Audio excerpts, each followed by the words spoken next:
La última intervención que está prevista en la mañana de hoy la hará Domingo González.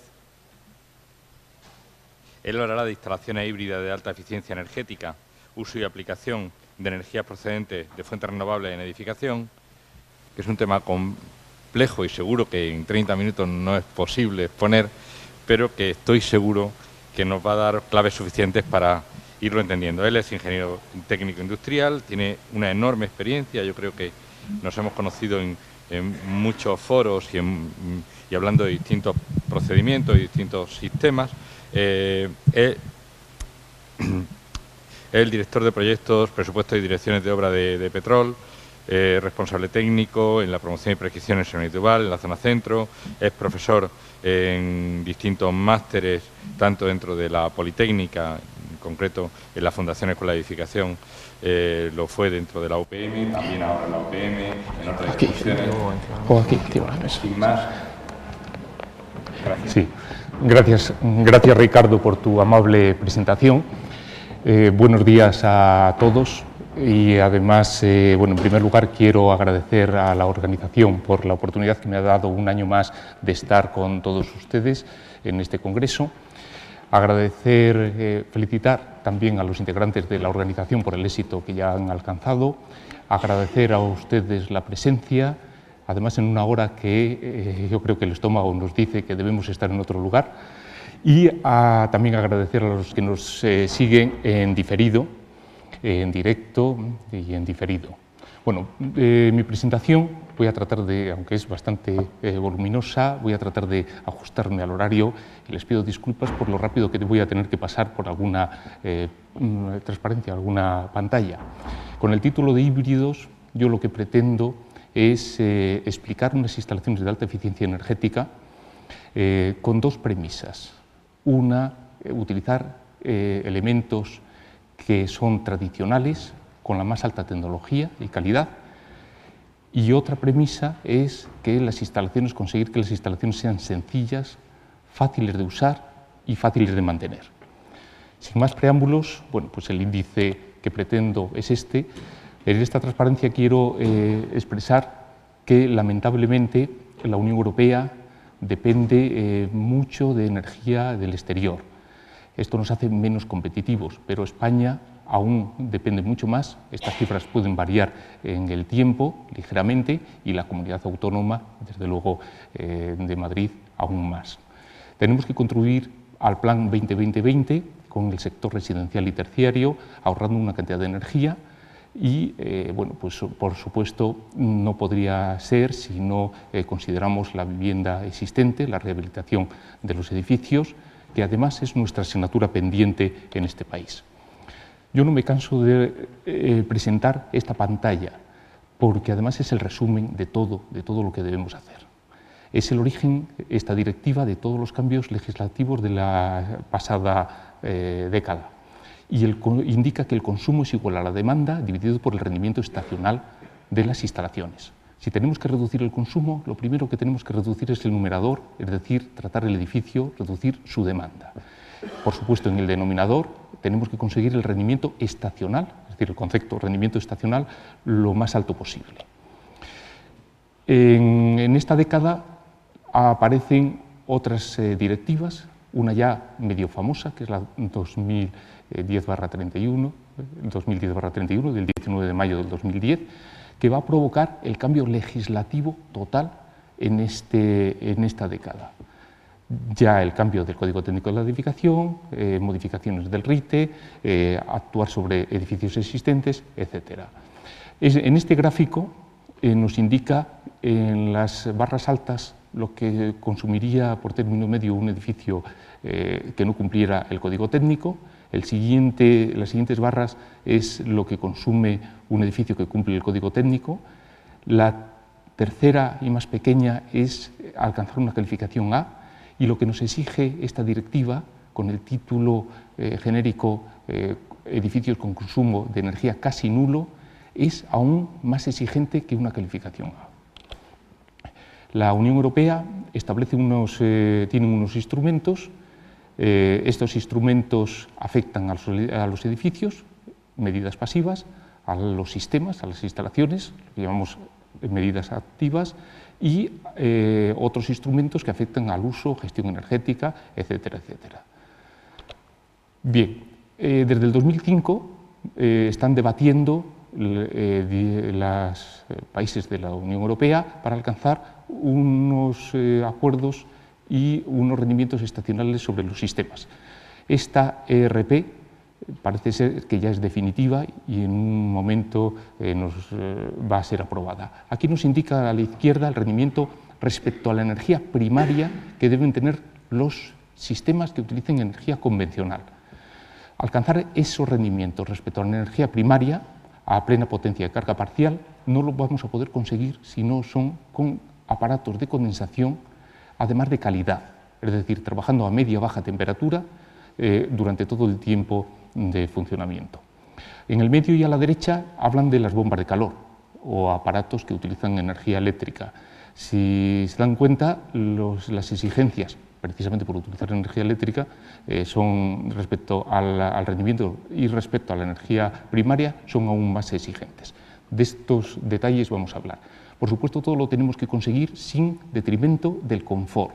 Es decir, lo que dice el RITE es que tenemos que alcanzar una temperatura operativa, que no coincide con la temperatura seca, que marca un termómetro, dentro de esos valores, y también, tanto en invierno como en verano, lógicamente, y también unos valores de humedad relativa para alcanzar lo que se llama el bienestar térmico, es decir, unas condiciones de confort determinados. Por supuesto, tenemos que estar utilizando unos sistemas de emisión, que otros ponentes hablarán con detalle, que además, yo repito siempre que hay tres palabras que tienen que coincidir, es decir, inercia, baja temperatura y radiación, tanto para emitir como para absorber. Esas tres palabras tenemos que alcanzarlas siempre. En la edificación, ahora, pues lógicamente ahí a la izquierda vemos un edificio muy típico anterior. Lo que tenemos que alcanzar son unos parámetros de carga, de demanda de energía, como el edificio de la derecha, donde pues aparecerá estos conceptos de radiación, tanto para emitir como para absorber, ventilación mecánica, recuperador de energía, incluso el concepto de pozo canadiense, etcétera, y todas las medidas pasivas que el edificio debe alcanzar. Y aquí aparecen ya muchas palabras.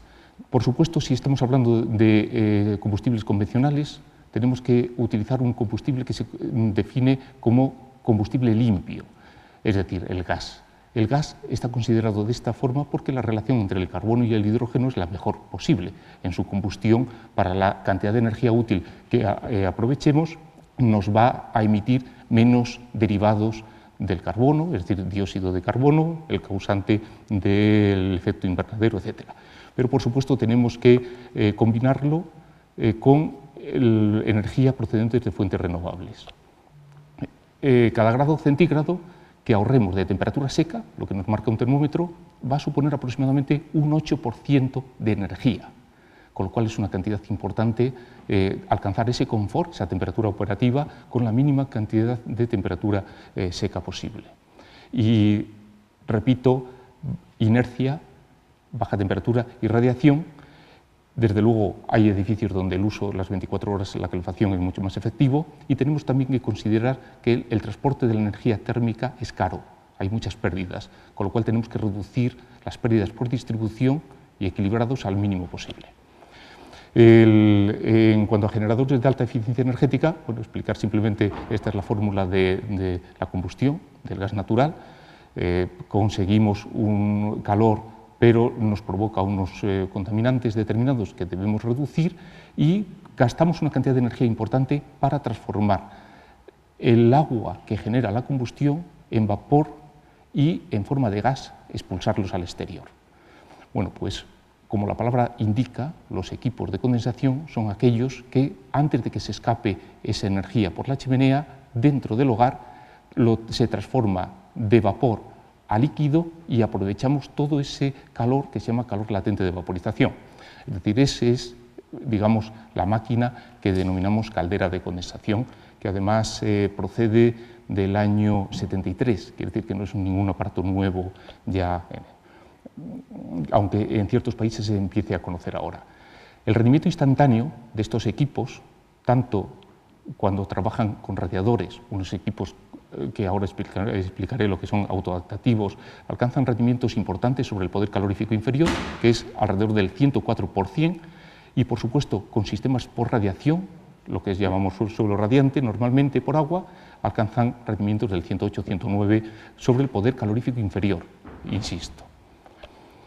Pero lo importante, si queremos reducir el consumo, es alcanzar el rendimiento estacional, o también llamado algunas veces rendimiento global, que sea el mayor posible. El rendimiento estacional, por definición, es si conseguimos dividir la cantidad de energía útil de todo un periodo por la cantidad de energía que ha consumido la máquina en ese periodo. Para ello, bueno, pues, tenemos que reducir fundamentalmente las arrancadas, los prebarridos, los tiempos que la caldera está funcionando pero que no hay demanda, etcétera. Bueno, pues, y esa pantalla es un resumen de ello. Para conseguir que este rendimiento estacional sea el mayor posible, tenemos que tenemos que tener un elemento, una máquina y una instalación, en definitiva, un sistema que tenga un alto rendimiento a carga parcial.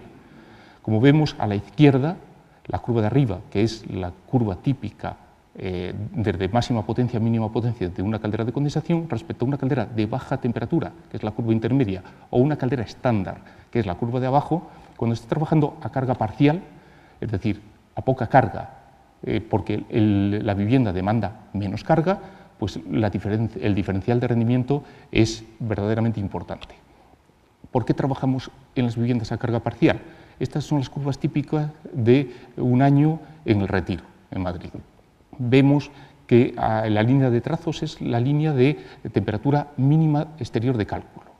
Pero la línea siguiente, la línea un poco violeta o morada, significa la temperatura que tiene en esa zona a las 7 de la mañana. Nos damos cuenta que siempre a las 7 de la mañana la temperatura exterior está por encima de la mínima de cálculo. Ello provoca que esté trabajando la instalación a carga parcial. También a carga parcial nos provoca que trabaje la instalación si la ocupación es baja. Eso es habitual con nuestra forma de vida. Las viviendas las desocupamos y desde luego bajamos el termostato o incluso paramos la instalación y eso hace que también trabaje la instalación a carga parcial. Las pérdidas por distribución, cuando estamos trabajando a carga parcial, se disparan. Es obvio, es evidente. Muy importante es la regulación. La regulación tiene que adaptar la potencia a la demanda, es decir, a la carga instantánea en cada momento. Las regulaciones que ya utilizamos y que el futuro, bueno, pues tiene que ser así, son lo que llamamos regulaciones modulantes, proporcionales, es decir, termostatos modulantes. Creo que pasarán a la historia los termostatos todo o nada que hasta ahora casi conocíamos. Ya nosotros, por supuesto, no utilizamos prácticamente los termostatos todo o nada en ningún tipo de aparato, tanto en instalaciones individuales como colectivas. Esto es lo que llamamos la regulación modulante, tipo EBUS, que hace que las calderas, los aparatos sean autoadaptativos. La palabra autoadaptativo, ¿qué significa? Que en cada momento la caldera sabe qué carga demanda la vivienda, es decir, cuánto son las pérdidas, y se adapta en la siguiente arrancada a esa potencia. Si a 8/0 la vivienda demanda 8 kilovatios en lugar de 12 kilovatios que puede demandar a 3/0, la caldera trabaja a 8, arranca con 8 kilovatios y empieza a modular desde 8 kilovatios. Es decir, buscamos que trabajen a carga parcial, es decir, la máxima eficiencia. Pero también es autoadaptativa en temperatura. El radiador, el emisor, desde luego está dimensionado para la máxima carga, pero si demanda la vivienda tiene menos pérdidas, lo que estamos haciendo es reducir la temperatura de impulsión y la temperatura de retorno y trabajar a media, baja temperatura, incluso aunque tengamos radiadores y la mayoría de las veces incluso aunque no lo tengamos sobredimensionados. Es decir, autoadaptativa en potencia y en temperatura, fundamental. Y también es interesante en agua caliente sanitaria este concepto. Desde luego, la excelencia, si además le damos la información de la temperatura exterior, es decir, aunque no es necesaria, pero si le damos la información de una sonda en la calle, se adaptará a las variaciones de temperatura mucho más rápidamente. En agua caliente sanitaria La excelencia se consigue porque las calderas averiguan a qué temperatura viene precalentada con energía solar, es decir, a qué temperatura el agua está en el depósito solar. Y cuantifica el tiempo que tarda. Si esa temperatura es suficiente para el confort que exigimos en agua caliente sanitaria, la caldera, aunque abramos el grifo, no arranca y espera esos segundos a que llegue el agua que ya está caliente con una energía gratis, que es la energía solar. Es decir, no gasta combustible convencional, aunque le duela a las compañías suministradoras, pero desde luego todos sabemos que la energía está subiendo, que es un costo importante, y todo este esfuerzo con elementos de alta tecnología, lo que conseguimos es tener el confort con el mínimo consumo de energía. Es muy importante la curva de calefacción. En cualquier proyecto tenemos que calcular la curva de calefacción, y esta curva pues, depende del emisor. Esta es la curva típica con radiadores 80-60. Vemos que desde prácticamente 0 grados está la caldera ya condensando. Esta es la curva con radiadores calculados, dimensionados a 70-55. Por cierto, la directiva europea nos obliga que la temperatura media sea 60 grados. Es decir, eso es uno de los detalles de eficiencia que nos marca la directiva 2010/31. Y vemos que está condensando prácticamente desde menos 3 grados con radiadores. Una caldera que sea autoadaptativa. Evidentemente, lo más rentable y lo más eficiente es utilizar suelo radiante, con temperaturas de impulsión de 40-45 grados y retornos con saltos térmicos de 5-10 grados, aunque lo recomendable es 5 grados. Alcanzamos sobre el poder calorífico inferior rendimientos importantes, como indicamos en la tabla. Y los rendimientos de la instalación completa, teniendo en cuenta las pérdidas por distribución, máximas que nos permite el RITE, que es un 4% de toda la energía transportada, pues llegamos a unos rendimientos estacionales, fruto de las monitorizaciones que hemos tenido la oportunidad de hacer, que indica esa tabla. Y este es un estudio de la primera fila, una caldera típica de los años mediados o principios de los 90. La segunda línea es una caldera típica estanca del principio de la década de 2000. La tercera fila es una caldera de condensación ya de esta década, del 2010 aproximadamente, con radiadores autoadaptativa. Y la última fila es la misma vivienda con una caldera de condensación autoadaptativa, pero con suelo radiante.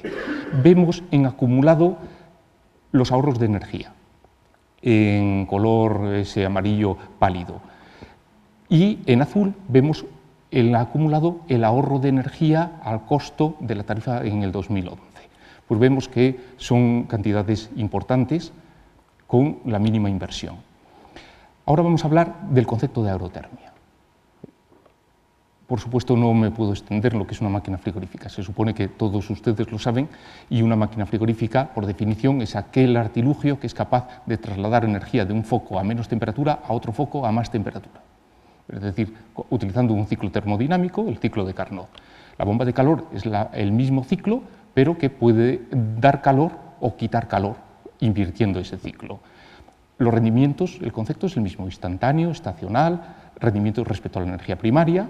En este caso distinguen lo que es el rendimiento en invierno, en verano. Y llegamos al concepto de aerotermia, es decir, cómo la bomba de calor es renovable. ¿Cómo la bomba de calor es renovable? Bueno, pues esta es una directiva de marzo del 2013. Aún no está traspuesta, pero desde luego que se va a aplicar, porque no queda más remedio, a todas las normativas nacionales. Es difícil, y sería motivo de toda una charla, explicar esta y la siguiente pantalla. Es decir, la cantidad de energía renovable que una bomba de calor puede utilizar, es decir, renovable, pues es fruto de una multiplicación de la cantidad de calor útil que la bomba de calor aporta por el concepto de factor de rendimiento estacional.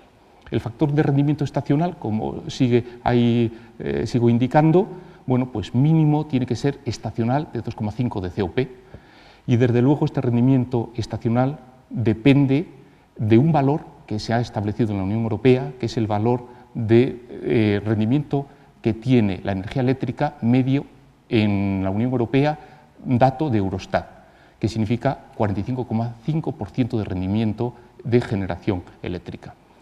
Bien, la cantidad de energía útil que aporta la bomba de calor se multiplica el número de horas que trabaja a potencia máxima, como indicamos ahí, por la potencia que tenemos instalada en la bomba de calor.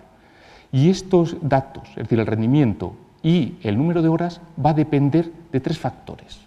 Va a depender de la cantidad de energía que la bomba de calor pueda absorber del exterior, del foco frío, sea aire, sea agua o sea tierra, si fuese geotermia.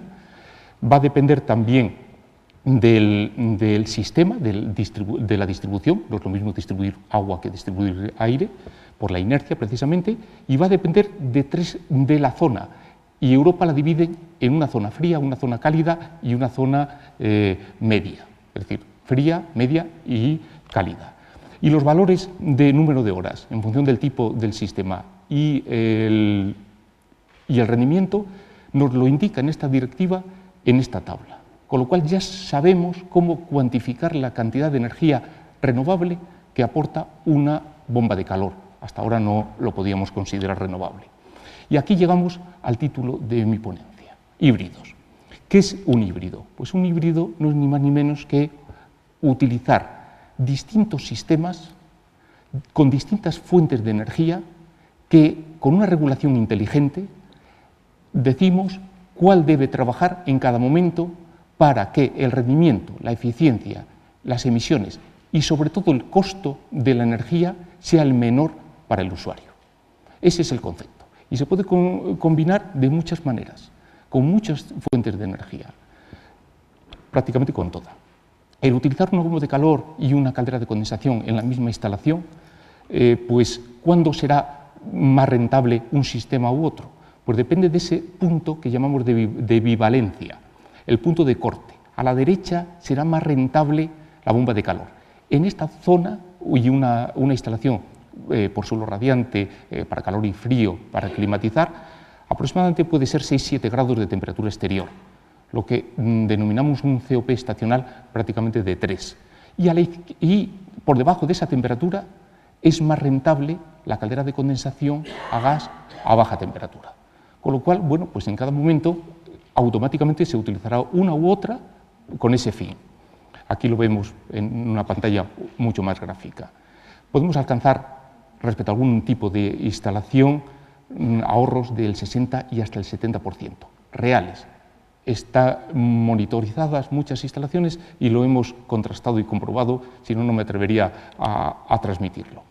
Este tipo de instalaciones, insisto que también se puede aplicar energía solar y, por supuesto, otras fuentes de energía renovable, pues a instalaciones interiores por radiación o combinadas, es decir, radiadores a media baja temperatura o incluso en algún momento a alta y en otras zonas que nos interese tener suelo radiante como sistemas. Y al final, ¿qué tenemos que alcanzar? Pues en el año 2020 y en edificios institucionales en el 2018, que los edificios consuman energía casi nulo, con un nivel de exigencia verdaderamente alto, pero que nosotros ya tenemos algunos edificios, ya hemos participado en algún edificio con estos parámetros.